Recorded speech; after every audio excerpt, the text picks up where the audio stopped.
Hello guys! Hello Libra! Welcome Libra dito sa aking channel. Tingnan natin Libra kung ano ang message, ano ang energy na para sa inyong lahat. Libra. Tingnan natin. I hope na makuha mo yung energy. So this is general reading para sa lahat ng Libra. Okay. So, first card mo dito is Goddess, Empress card. Ang sinasabi sa'yo ng Empress is honor your divine feminine energy. See your inner beauty, love every part of you. Wow! So, this is general reading. So, babae ka man or lalaki, sinasabi sa'yo dito Libra na honor your divine energy. Kasi kahit lalaki ka, meron kang divine energy. Okay? So, halimbawa, gusto mong magpaalaga, 'di ba? Sa partner mo, kapatid, magulang, honor your emotion. Kung parang, 'di ba, yung parang feminine energy to eh. Feminine yung nararamdaman ng feminine, ng female, ay posibleng maramdaman mo din. 'Di ba? So, sinasabi ng barahan na tanggapin natin lahat ng mga dapat tanggapin sa buhay natin. And love yourself every day, every part of you, love every part of you. Acceptance. Kailangan nating tanggapin kung ano yung mga dapat tanggapin sa buhay natin. So, kahit ano, just accept it. Okay.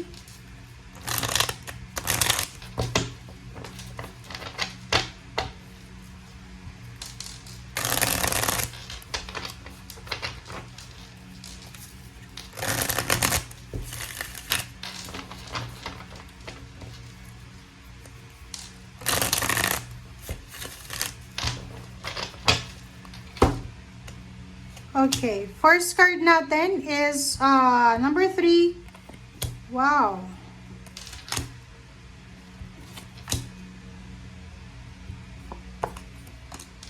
Okay, Justice. Okay, so tingnan mo to. Ito yung baraha na sinasabi dito na para sa Libra to Tingnan mo to. Lahat positive siya. Pero kung yung iba yung titingnan dito, parang titingnan nila na masyadong scary. Pero, para sa akin, tingnan mo, Libra. Dito sinasabi ng baraha sa'yo, posibleng merong job offer, like contract signing, or pwedeng long distance travel, long distance job, or career, ang i-offer sa'yo ng universe. Pero, yung damon dito is, yun nga, hindi naman siya scary. Pero, pwedeng first time mong gustong pumunta ka ng ibang bansa. 'Di ba yung mga first time natin, takot tayo. Pero hindi naman scary yung pupuntahan mo. Dito sinasabi ng baraha na maybe meron kang kumbaga naiisip na paraan na gawin, pero natatakot ka. Pero hindi naman nakakatakot talaga. Dun lang yun sa illusion natin ng takot. So dito sinasabi ng baraha, if you're receiving an offer, international job offer, or kahit trabaho lang sa Pilipinas pero malayo sa lugar kung nasaan ka sa ngayon, is either nasa probinsya ka tapos yung offer is sa Maynila or sa city, huwag kang matakot. Okay? Accept it. Yun yung sinasabi. Tanggapin natin.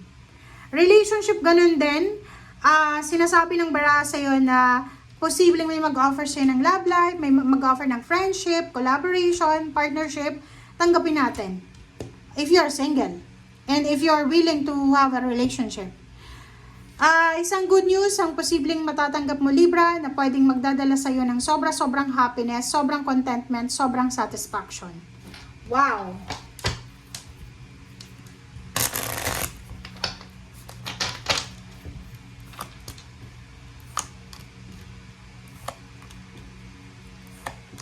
Okay.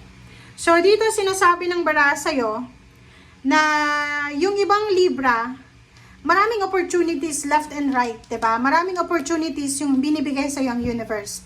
The problem is, meron tayong self-imposed na restriction sa buhay natin.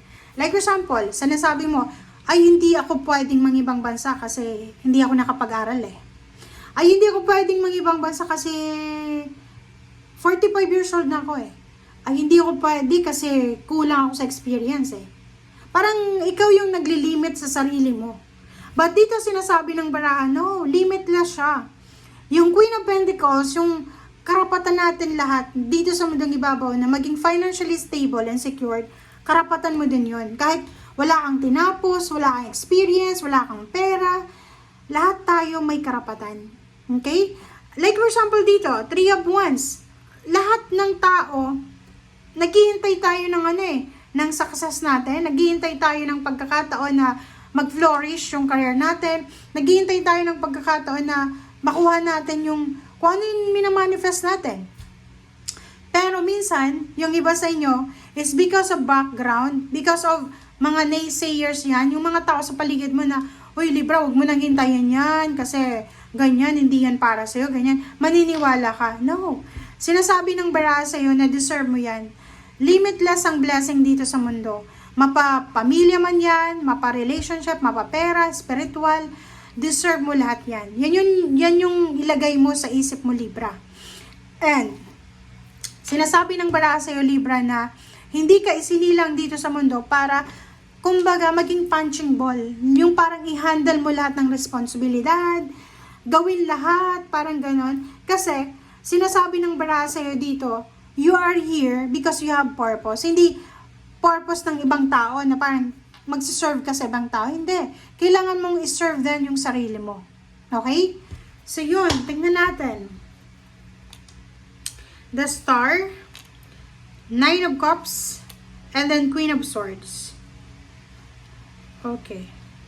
So, the Star, Nine of Cups, and Queen of Swords. Dito sa ilalim Emperor, so sinasabi ng baraha sa'yo dito, Libra, na huwag kang mag-alala kasi yung stability and balance, incoming na yan sa buhay mo. Or maybe mayroon ng stability and balance pero hindi mo pa masyadong nare-realize. It's because nandun pa tayo sa mindset ng takot, sa illusion ng takot. But, etong baraha mo, sinasabi na you will reclaim your power, diba? Lalo na sa trabaho, lalo na sa pera. Kung nawalan ka ng pera, nawalan ka ng trabaho, dito sinasabi na posibleng may papasok sa inyo sa isang company, sa isang trabaho na hindi mo masyadong ini-expect. Direction.